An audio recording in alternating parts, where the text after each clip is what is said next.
Victory Monday. NC State beats Northern Illinois to get back over 500 on the season.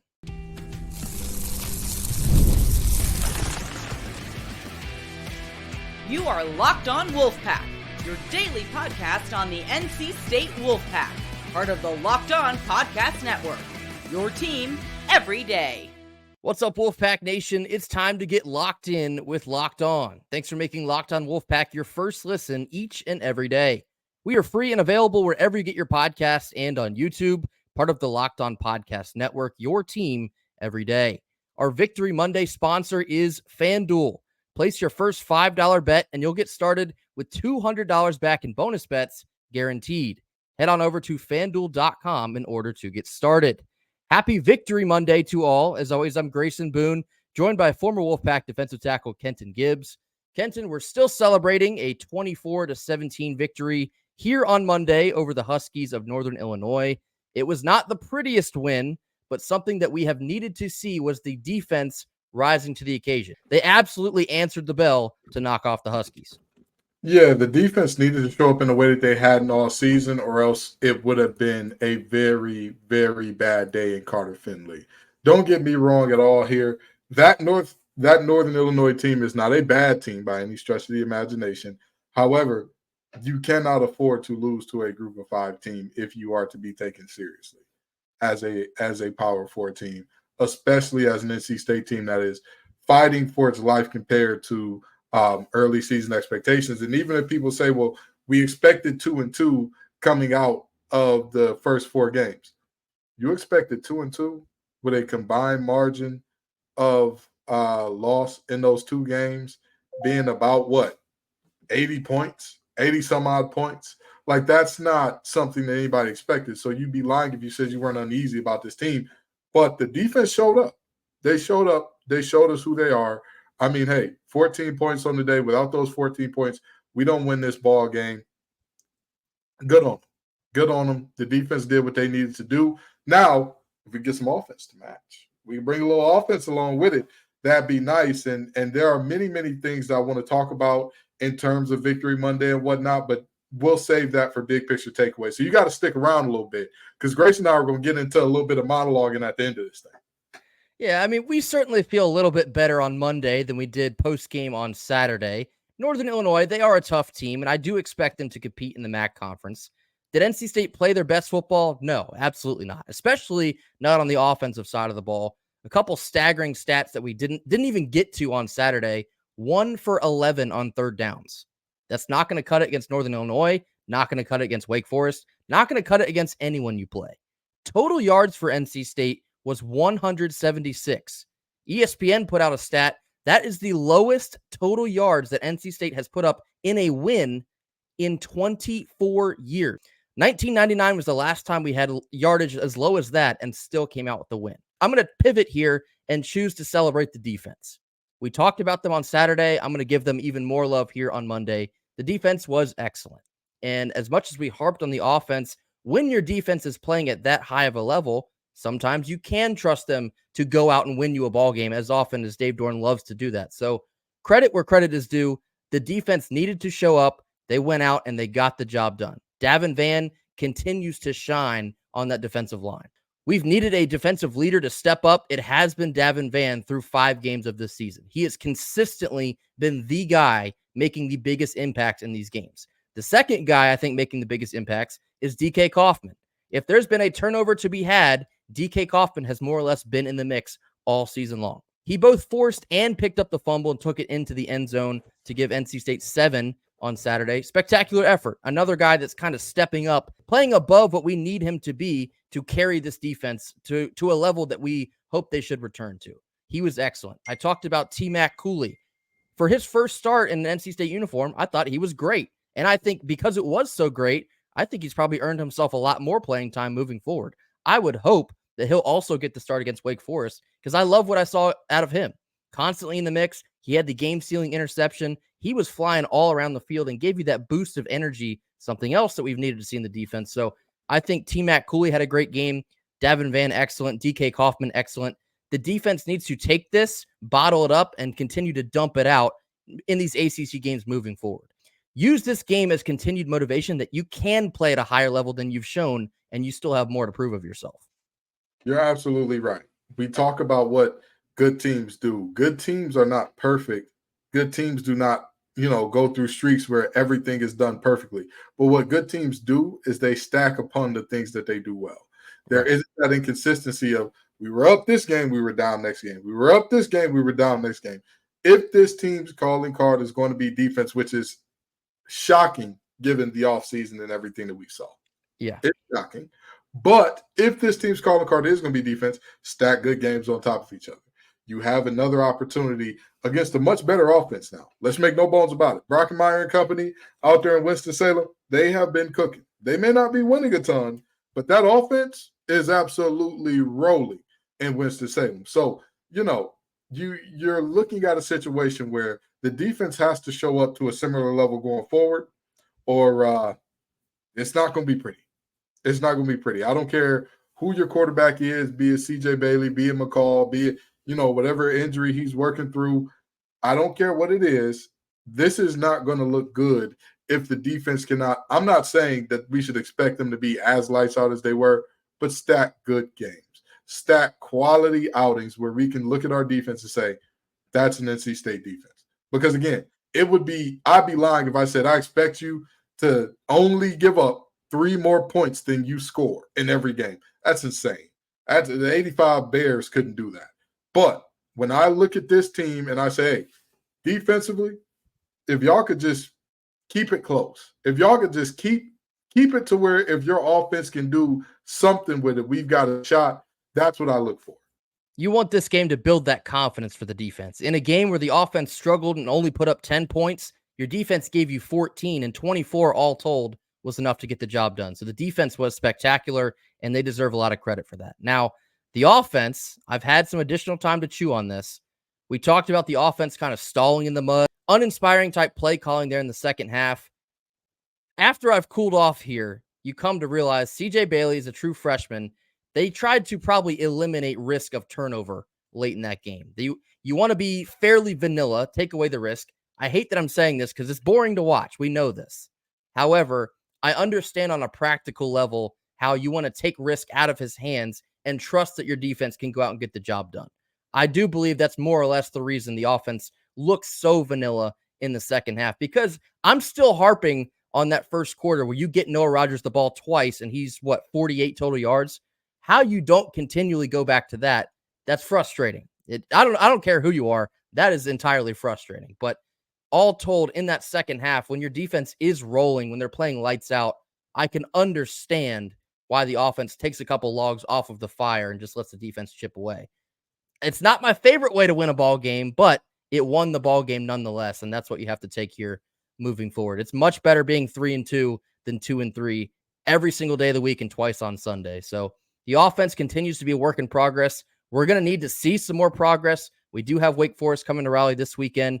They're going to be a much tougher test defensively than Northern Illinois was. So the offense is going to have to carry their weight if we're going to knock off the Demon Deacons. But nonetheless, NC State defeats Northern Illinois 24-17. Coming up next, we're going to get into our offensive and defensive reviews, seeing how they did against Kenton's Keys. This comes after a quick word from our sponsors. Our first Monday sponsor is FanDuel. NFL fans, you can start the season with a big return on FanDuel, America's #1 sportsbook. When you get a hunch in the middle of a game, you can check out the latest stats, view live play-by-play, and so much more on the very same page that you're placing all of your bets. We see that NC State is opening as a 6.5-point favorite over Wake Forest. If you're feeling any type of way about it, get on over to FanDuel. You can get started with $200 in bonus bets guaranteed when you place your first $5 bet. Head on over to FanDuel.com in order to get started. Middle portion of our Monday show. Now time to walk back and look at how NC State football did against Kenton's Keys against Northern Illinois. First, our 3 offensive keys. We had CJ Bailey earn a QBR of 60+. Certainly did not do that one. CJ Bailey finished with a QBR of 26.3. Now, we've talked about freshman performances and when to expect it. We got one against Northern Illinois. Certainly not his best game, but one that you hope he can learn from moving forward. This and I want to make this very clear. It was a goal, meaning like, hey, it would have been nice to get above average QB play there. But these are the freshman growing pains that we have talked about. This game was that. Now, I get it. We want to yell at the nine. We want to talk about the offensive line. We want to talk about all the things. When we said, bring in the young guys and take your lumps, this is what those lumps look like to some extent. To some extent, a lot of things that we saw out there was like, that's the lumps of a freshman getting too excited to have KC open down the seam. You're going to miss. Those are the breaks. Those are the lumps. He's going to be fine. I don't want anybody to take this, blow it out of proportion, and run away with it. Our second offensive key was the other pass catchers not named KC to combine for 5+ more targets than KC had.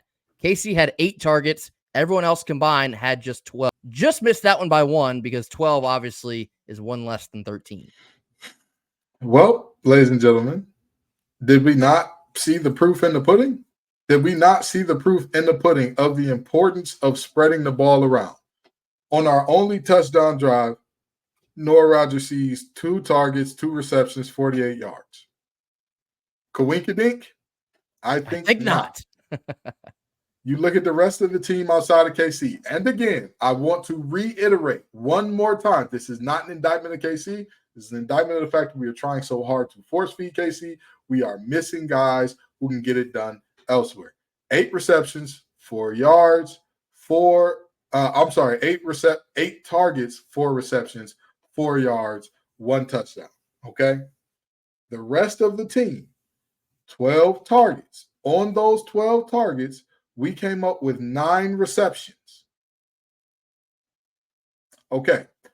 On those 12 targets, we come up with 104 yards. Not saying that those are world-beating numbers by anybody's standards or metrics. Not saying that. But that is whooping the wheels off of 8 targets for 4 yards. That's a truth that we cannot ignore. So, again, there was a reason for this, and the offense clicked at their best when what was happening, Grayson? You spread the ball around. You spread the damn ball around. So that's all I got to say on that. And our last offensive key was to average 5+ yards on first down plays. We actually did achieve this one. Surprisingly, we finished with an average of 5.8 yards on first down. Now, I will say this one was heavily carried by a 34-yard gain from Noah Rogers in the first quarter. Without that, or even if it was less than that, you probably don't achieve this key. But they did 1 out of 3 of the offensive keys. Now looking over at the defensive keys, our first one was to hold Northern Illinois with less than 150 rushing yards. We did do that. They finished with 120. And Terrio Brown, who was their main threat, he had 114 of those. But all told, I thought we did a pretty solid job of containing their most elusive weapon. Listen, stop the run, have some fun. That was objectively the goal here. Brown is the star of that show. He is the one that carries the water. He is the one that sets the table. You stop the table setter by and large, you're going to stop the offense, which is what the defense did on Saturday. Hell of a job up front. Hell of a job filling gaps. It looked like there was a passion and enthusiasm to be where you were supposed to be that we did not see earlier in the year. I love it. Great job. Second defensive key was 2+ takeaways and also winning the turnover margin. We smoked him in the turnover margin. It was 4-0. We had 2 picks and 2 fumble recoveries, one of them for a touchdown. That was excellent. The turnover margin is so important in many of these games, but this is a game where it legitimately was the difference between winning and losing. Defense did an excellent job of forcing Northern Illinois to making mistakes. Absolutely. If you don't get the sack, force fumble, either one of them, you don't win this ball game, period. That's an objective fact. That's just what it is. So shout out to the defense for doing what they need to do in that regard. And both of those interceptions were very timely as well. One interception to end the game when, as we saw from certain referees overturning certain things, a Hail Mary at the end of the game is not a given to be incomplete. Okay? It's just not. Somebody has to make a play on that thing for it to be knocked down. And the other interception by Devon Marshall, hell of a play there. He ran the route for the receiver. Way to go there. All of them were needed. Every turnover that we had was needed.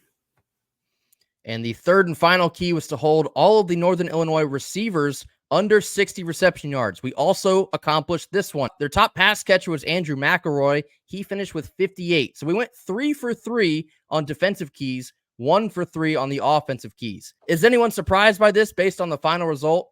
4 of 6 of the total keys. The defense showed out, and it showed in these keys. Offense struggled. That showed as well. But Kenton, 4 of 6. How do you feel about that?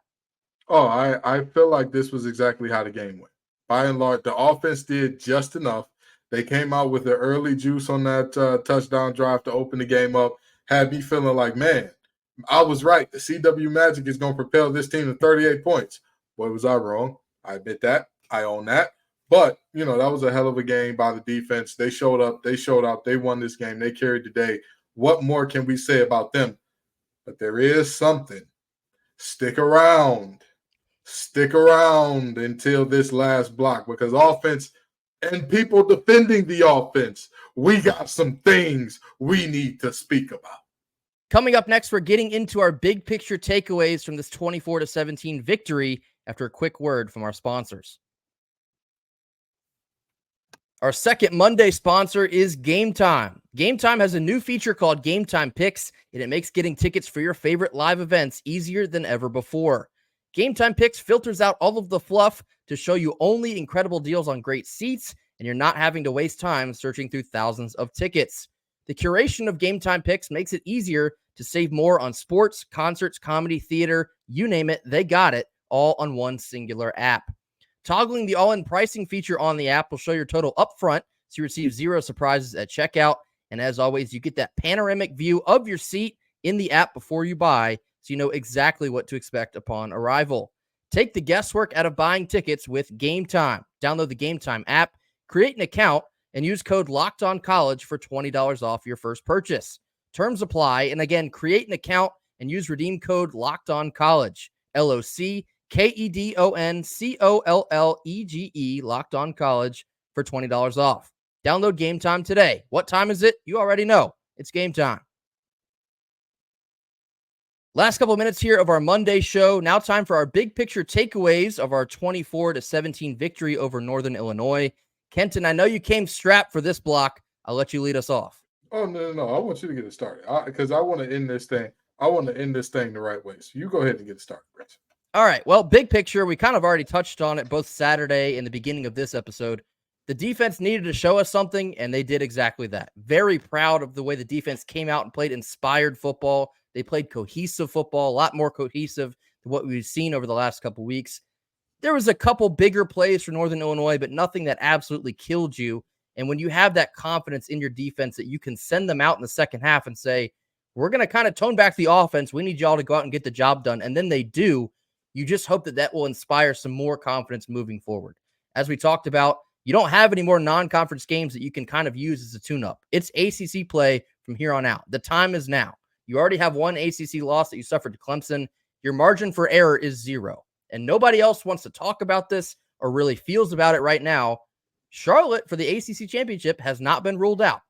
If you go 7-1, and again, that is winning out the rest of the way, which is possible, you can find yourselves in Charlotte. You got to play a lot better football to do that, but all of the goals are still on the table. This team, if they continue to get better week by week, stacking little wins that leads to bigger wins that's on the field and in the win column, they can continue to play better football. That's a lot, again, still needs to be seen. The offense is still a work in progress. Something I want to bring up here, and I'm worried that this is going to stir the pot. That is certainly not my intent. I'm getting a gut feeling that we may see Grayson McCall again soon. Now, I say this because coming into the season, the plan was to redshirt CJ Bailey. This Saturday game against Northern Illinois, that was the 4-game threshold for CJ. I have not heard anything, and this is a lot of speculation, which is not something we like to do, but I can't escape this feeling that I think we're going to see Grayson McCall again soon. His injury was undisclosed. That was now what feels like a month ago. I'd have to imagine that if he's getting close to 100% health, I wouldn't be surprised if the coaching staff wants to plug him back in hopes that he can be the guy that they saw in the preseason. All of that confidence around the program before this thing kicked off was that Grayson McCall is the guy. He's been a leader. He looks good in practice. He's commanding the offense. If the coaching staff still feels that type of way, I think you could see McCall return sooner than later. Now, I don't know if it's going to be against Wake Forest. I don't know if it's to be Syracuse or Cal, whenever, but I think you're going to see Grayson McCall again soon. Do I think that is the right decision in my mind? Me personally, I'd ride CJ out. I think you've seen enough raw tools, raw skills, and the ability to learn and stay positive through anything. I want to throw that guy in the mix time after time after time. So will it be McCall moving forward? Will we see CJ moving forward? I do think that is something that we'll have to keep our eye on here over the course of this week. I think that the misguided idea that putting McCall in is what's best comes from the same place as what you're saying, Grayson, in terms of Charlotte is not out. Don't think about Charlotte if I'm this team. If I'm a fan of this team, don't think about Charlotte. Think about the next game. And that's it. That's it. Let me tell you why. Normally, Grayson and I don't talk about who tweets what from the page. Normally, hey, you got to figure it out. It's a if you know thing. If you know Grayson's mannerisms, how he tweets, you'll figure out it's him. If you know it's me, you know it's me. Hey, it is what it is. But there was a tweet Grayson made that was responded to about winning this way is the kiss of death. Yeah, hand up. That was me. I was listening to what Nick Saban was saying on College Game Day, and it's more of a big picture idea than it was just about Northern Illinois. It talks about complacency and maximizing your team's effort and talent. I don't think NC State has reached that, and that's why I kind of feel that type of way. I don't think NC State is getting the most out of their offense, and kind of up until this game, the defense either. And when you're winning games but not playing well to do so, sometimes it feels like you're doing a lot better than maybe you actually are. So just the overall idea of being complacent and not maximizing what this team can be, that's more of what I was speaking to. Yeah, no, I get you. I get you. But here's the problem. Certain folks took exception to that. And I remember one in particular was our main man, Flip. And this isn't an indictment of him or anything like that, saying, oh, it didn't win the right way, the way you wanted them to. The offense wasn't humming at 100%. So y'all are upset about that? I think there's a pretty wide chasm between the offense humming at 100% and 41 second half yards.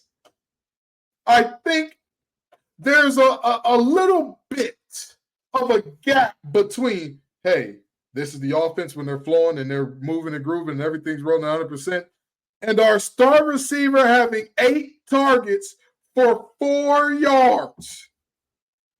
4 receptions for 4 yards with 6 rack yards.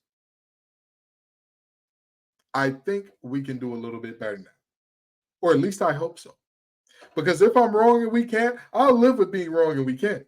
But I would hope that we're a little bit better than that. And again, Grayson and I fully own, hey, this is the freshman game that we were talking about that we were going to see from CJ Bailey. But to me, the idea of putting Grayson McCall in means to me that you believe Grayson McCall will be the better option for this year, which he might be. He might be. He is, I can guarantee you, he is not starting him this year is not your best option for long-term sustainable success. He may be the best option for this year, but I think even with him in, it gives you maybe an additional win, maybe just one. And I don't think that this team is close enough to where that one additional win is the difference between sitting at Charlotte and sitting at home. I just don't. And even if we were, I believe that leaving Bailey in and letting him get that experience is what gets you to Charlotte in the future. I have adamantly defended Dorn and understood and retweeted and talked about the spending disparity between NC State and other programs in our same range, and especially the programs above us. You telling me that they spending so much in DeKalb, it makes sense? DeKalb, Illinois, you telling me that they spending that much up there, it makes sense? That we're getting 40 yards and a half against this thing? You're telling me that it makes sense? Our first 3 drives of the quarter, first of all, it took our first 3 drives to get into positive yardage. And I know some people would say, well, they scored a touchdown on the second drive because of a fumble recovery that put them at the 1. It still took them 3 plays to get there. And again, even if you put up, all right, fine, let's scratch that drive out entirely. Let's just look at all of the drives in the second half and exclude that one drive of 1 yard for the touchdown, right? Here are all the results of our drives in that second half. -3 yards, punt. I'm sorry, 3 plays, -3 yards, punt. 4 plays, 25 yards, punt. 5 plays, 15 yards, punt. 5 plays, 3 yards, punt. So again, not a single drive are we touching 30 yards, and you're telling me, hey, just be happy about this. Absolutely not. Absolutely not. Heaven forbid. Again, I can acknowledge this is CJ's growing pain game, and also acknowledge I would like to see more from the offense. I would like to see us put him in some easier concepts to help him out. I would love that. I would absolutely adore that. If we are going to get the ball in our playmakers' hands, making things happen in terms of getting it to KC as quickly as possible, that's fine. But let's do so with a drag route instead of that same pop pass. Because again, if you run them on the drag, you've got the 4 big guys already out the way. You don't have to worry about them. They're gone. If we are going to do the things that we did in terms of keeping it super conservative, at least help him out and say, you know what, first and second down, first down, we'll get you into some quick passing stuff. We don't need to throw the ball. We don't need to run the ball on first down every time and see what we can do, and then maybe throw it on second.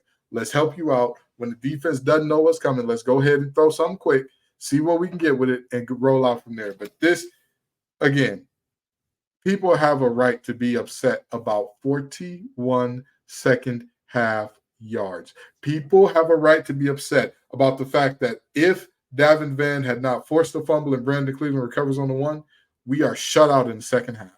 People have a right to be upset about that, and I think it's foolish to tell folks otherwise. You can certainly be content with the defense stepping up and winning you a ball game. You can also be extremely discouraged and concerned about the ineptitude of the offense. Both things can be true, and I think that's exactly where we currently stand after this 24-17 victory. If the defense doesn't stand up in the way that they did and force 4 turnovers, one of them resulting directly in a touchdown, well, 2 of them actually resulting directly in a touchdown, you might not walk away with a win in this game.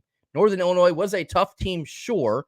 They are a good G5 team, sure, but NC State is not being the best version of NC State. They have yet to play a complete football game. They're 0 for 5 in complete football games.